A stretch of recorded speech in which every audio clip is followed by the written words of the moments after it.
Welcome back to the Real Estate Rat Pack Radio Show with Chris, Joe, and Rob. The crew is taking your calls, so dial in at 1-800-808-5548. And welcome back. We just have too much fun on the break even. That is correct. We're eating, having a good time, freaking Mike out over there. He's like, dang, you guys are messing up my studio in here. Yeah. Anyway, I want to get back on the subject of acquisition because that's what I'm really excited about. And the legislature did pass it, and of course it was Proposition 5 that was voted on. Thank you, Harris County voters, for helping that go through.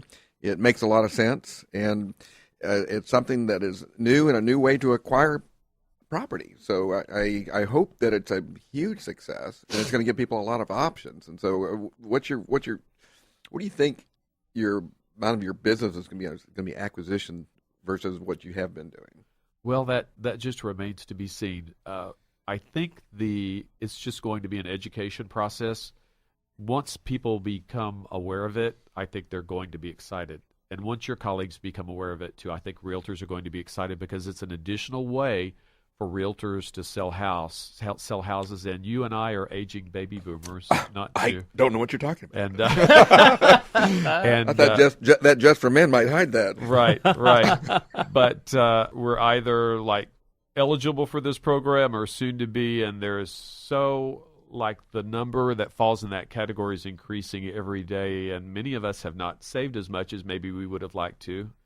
So this is going to be very helpful. I bought a lot of tickets. That's the cornerstone of my retirement program. I have a question for you on considering this group of folks. If you have somebody that is on government benefits, Social Security, something, is a reverse mortgage? Would a reverse mortgage impact their benefits? If a reverse mortgage, proceeds from a reverse mortgage, first of all, are not taxed because it's not income. They're just converting part of an asset that they already have. They're making it liquid. They're converting part of their home equity. So they're not taxed. It doesn't affect Social Security. However, depending on the way in which they get their proceeds, it can affect benefits for means-based programs. And I would say consult your elder law attorney, and I can point people in the direction to do that because I'm not an attorney and I don't play one on TV. So but on radio, right? Or on radio is a different deal. On radio, it's a different thing. But he's holding up his law license right now. We all see it. Right, but I have spoken to 2 elder law attorneys, and they tell me that this can be addressed by using the line of credit, where if as you need your funds, that you draw them out, they come in, and then they come into your account, and then they go back out, then what I've been told is that should not throw you off of your benefits for your means-based program. But if you have tens of thousands of dollars sitting in the bank because you got a lump sum and you got it all at once, then yes, you'll have an issue with that. Gotcha. Go ahead. Well, the I have all kind of probably more of a statement is, I've been in the real estate business a long time, and this is finally a vehicle where someone is downsizing. They're going to get a large amount of equity in the home that they're currently in. They can go and put 50% down, probably still put some of the other money in the account because if you're a couple, $500,000 of that's tax free still. Right. But they can go buy a new home and never make a home payment.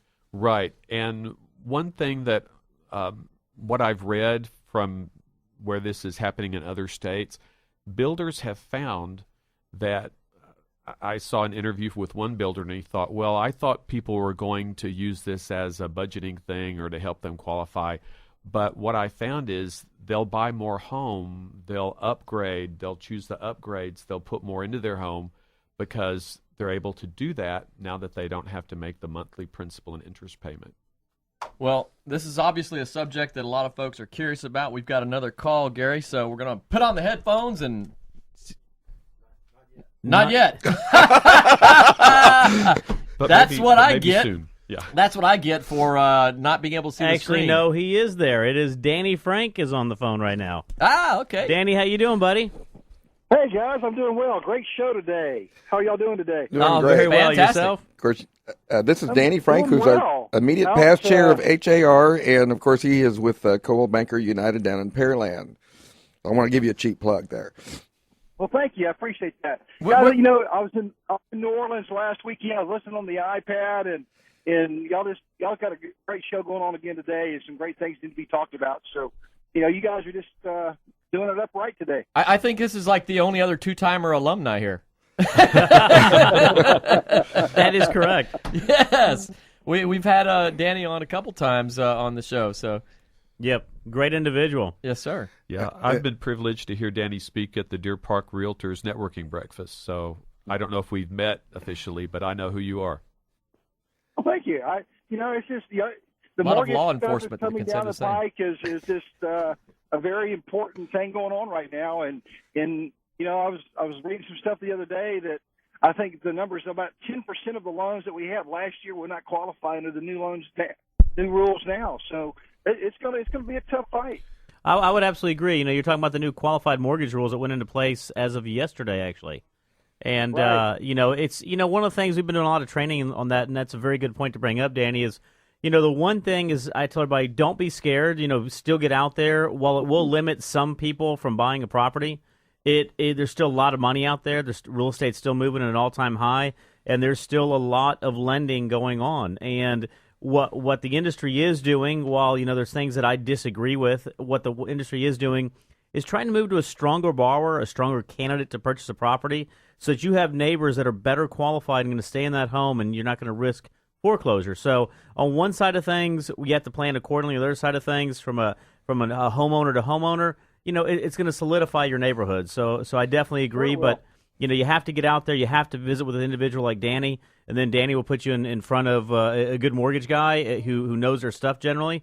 You know, me? No, I'm just joking. No, but a good mortgage guy, and Danny knows a lot of them out there. You didn't and slip get things Willow done. Ben. You didn't slip Willow Ben into that shameless plug. No, So no, I'm you're- usually very calm about that.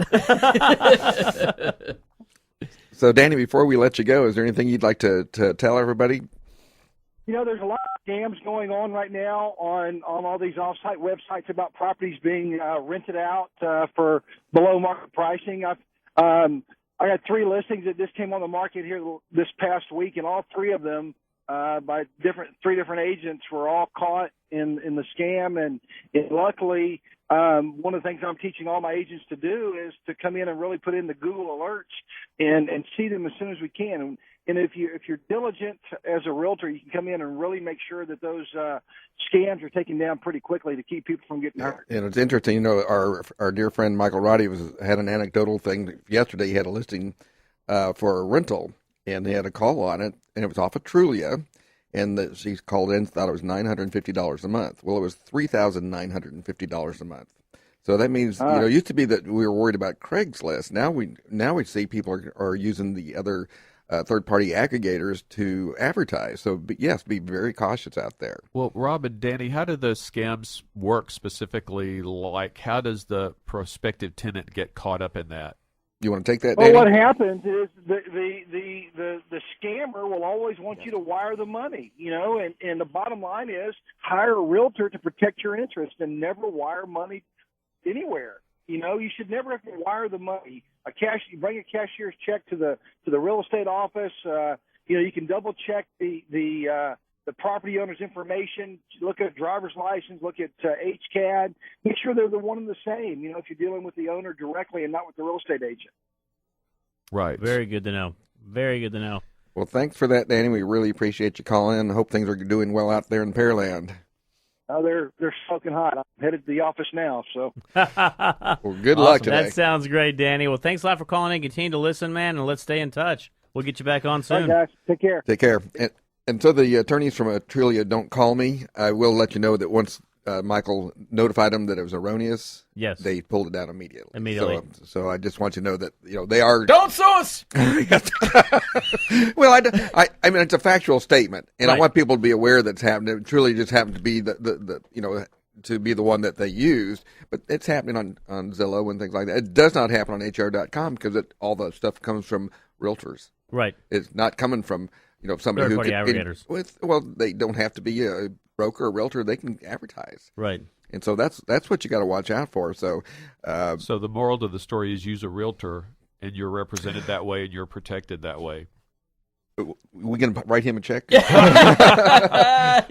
exactly. Yes, that's exactly right. That's exactly right. It's a good way to protect your interest and make sure that things are legitimate and done correctly, especially in a rental. Yeah. It doesn't seem to be happening. Although there was a friend of Joe's over here was kind of almost taken for a ride on a $1 million plus house that somebody had given her a bad check for the earnest money, but was going to move into it. But once somebody moves into a home, it's really tough to get them out. So I don't know what her angle was. Yeah, they were like already rolling over electricity and doing all kind of crazy stuff. I mean, it was bizarre. And I don't know how that would have worked out or what they had in mind because I don't know what that scheme is. But there was not enough verifications of it was supposed to be a cash transaction, but there wasn't anything other than a verbal. Oh yeah, they've got the cash. And once somebody's in the home like that's that, not a verification. You got to go through the eviction process, unfortunately, because possession is 9/10 of the law. Yeah. So that's what ends up happening. And guess the property code is written in favor of guess who? Yep. It's written in favor of the tenant. Yep. And so, and it's because you don't want children right on the streets. I mean, that's a lot of it, and they don't want families on the streets. So, well, something that I heard from Danny, that was a subtle little thing, but this is one of those you don't know what you don't know kind of things, and it's a demonstration of expertise. He was already instructing his agents to set up a Google alert. I don't know if people heard that on the property, so I did hear that. When that property got a hit, when Google found information out there, it would alert the person who had set up the Google alerts of that information being posted. So you can do this, like I have alerts set up for Improve My Credit USA, so that if something is posted, I get, hey, I saw, here's some information about Improve My Credit USA. Shameless plug, we got nominated for Consumer voted #1 in Texas for the. Is that like 4 years in a row now? 4th year in a row. Yeah. But where I was going to say this is that we got an email sent to us, like this person said, hey, Improve My Credit USA, they announced it, and because he got the Google alert on Improve My Credit USA because he had an alert set for our company. So it was like, oh, that's so cool. But anyway, tying that back to the property, working with an expert, that's the kind of stuff that you never know goes on behind the scenes. And that your agent is out there working to protect you, do that sort of thing. So whenever they question the expense of the expert, it's all that kind of stuff that they never know is happening behind the scenes. Just the little stuff that makes a professional a professional. To me, that was really cool. I was like, that's sharp. Setting up an alert on the property just to make sure if somebody's posting a fraudulent, rental amount, that you see it quickly so you can get it pulled. And that's an example of having technology work for you. We talk about this all the time. There's a lot of technology out there, but one of the big things is utilize technology to not to supplement what you do, but to enhance what you do. Absolutely. It's a tool. Because it's a tool. That is it doesn't correct. replace us. And so that's a good example. It's never going to replace the tried and true, human touch of things, but that will be a tool you can utilize. We are coming up against a break again right now. How's that possible? I know. Can you believe it? 800-808-5548. If you've got some more questions for Gary, we're down to the last segment. We're going to have to run. Give us a call. We'll be right back. When an irrepressible smile